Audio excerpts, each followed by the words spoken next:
Kita langsung belajar mengemudi online ya, atau sekalian kalian bakal ikut aku untuk jalan-jalan.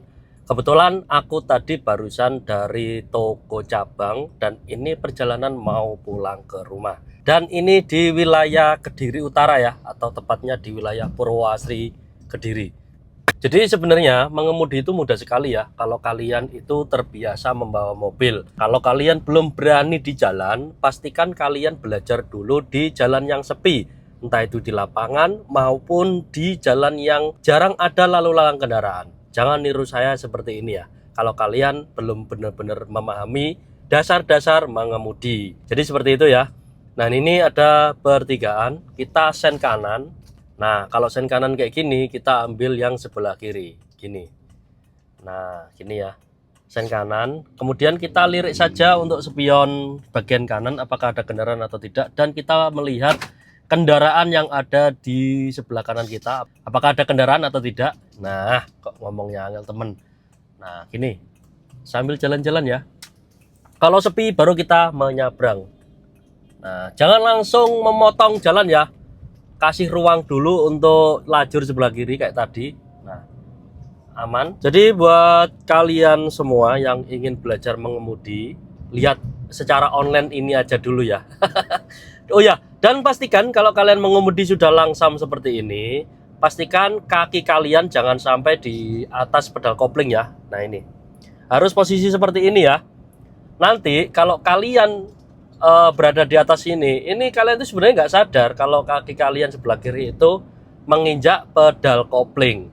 Nah ini bisa membuat kopling kalian cepet aus atau habis. Mending dilepas saja kayak gini kalau kendaraan kalian sudah langsam.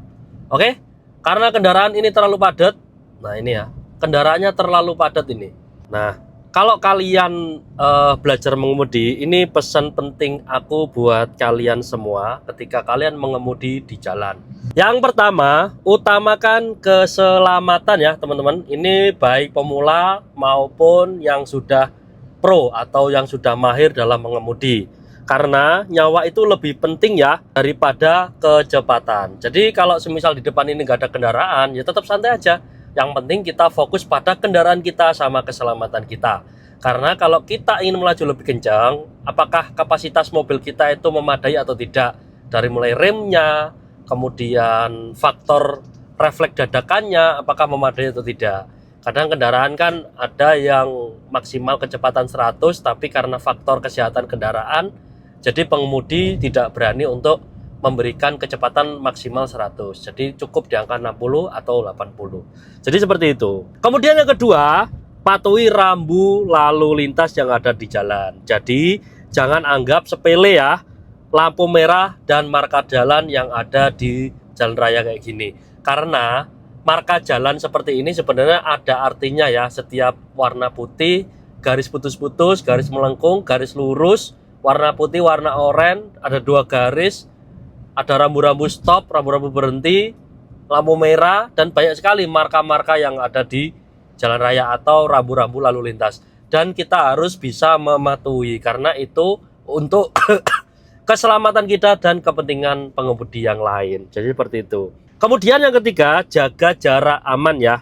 Jadi jangan terlalu dekat pada kendaraan yang ada di depan. Contohnya kayak gini, itu kan ada kendaraan. Nah, itu kan ada kendaraan.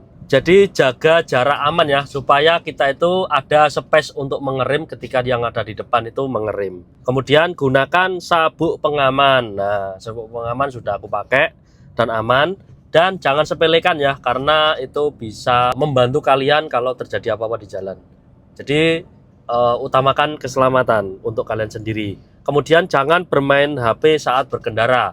Itu bisa membuat kalian itu nggak fokus ya, membuat kalian itu nggak fokus di jalan karena kalian fokusnya di HP. Kemudian ya kan, gunakan sen apa ini dengan benar. Jika kalian mau belok kiri ya sennya harus belok kiri atau riting ya.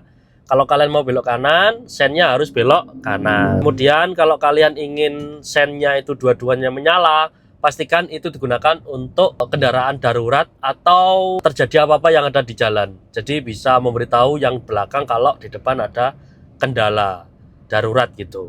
Kemudian kendalikan emosi ya, jangan terpancing ketika di jalan, ketika mobil kalian lebih kecil, cc-nya lebih kecil, kemudian dibalap dengan kendaraan yang cc-nya lebih besar. Jangan terpancing emosi, ingat, fokus pada keselamatan kita dan marka yang ada di dalam jalan raya gitu. Jangan tergoda sama emosi, jangan tergerus sama emosi kita gitu. Jadi seperti itu ya pesan-pesan aku buat kalian ketika kalian mau mengemudi di jalan. Kemudian selanjutnya, periksa kendaraan sebelum jalan seperti rem, lampu, ban, dan bahan bakar. Karena ini sudah umum banget. Kebanyakan orang lupa ngecek bannya, baru kerasa agak gembos baru dicek. Kebanyakan seperti itu, jangan sampai ya. Sebelum kita berangkat cek dulu bannya, ratingnya apakah benar-benar menyala semua atau tidak. Remnya apakah benar-benar bisa berfungsi atau tidak. Kebanyakan rating atau lampu kota itu banyak yang mati, kita nggak sadar karena tempatnya ada di belakang. Kemudian hargai pengguna jalan lain, jadi termasuk pejalan kaki dan sepeda. Jadi walaupun dia nggak kendaraan mobil, dia itu cuma jalan kaki atau sepeda, hargai ya, jangan terlalu dipepetin ketika kita mengendara, kasih dia jarak antara kita mau balap si pengemudi lain. Kasih jarak, jangan sampai terjadi laka atau kejadian yang tidak diinginkan pada kendaraan yang lain. Kemudian yang terakhir ya, ingat ya, keluarga itu menunggu kamu ketika di rumah. Jadi pulang dengan selamat adalah tujuan kita yang utama. Jadi seperti itu ya Mas Bro, buat kalian sebagai supir pemula atau supir yang sudah mahir. Itu adalah pesan aku buat kalian, semoga informasi ini bermanfaat. Sampai jumpa di video berikutnya dan see you, goodbye.